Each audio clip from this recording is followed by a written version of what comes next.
is triangle. Triangle have 3 sides. Okay. 1, 2 and 3 sides. Okay. Now this is square. Shaurya, say after me. This is square. Square have 4 sides. 4 sides. 1, 2, 3 and 4. Okay. And this is circle.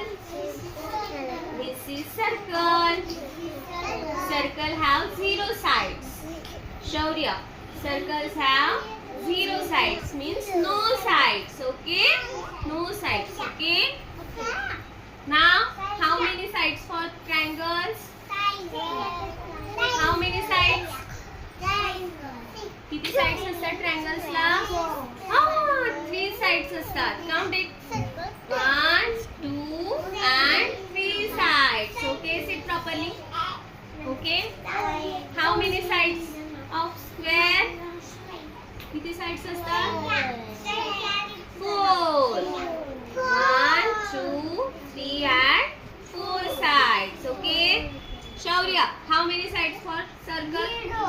0. Very good, Rashmi. Circle have no sides. Okay.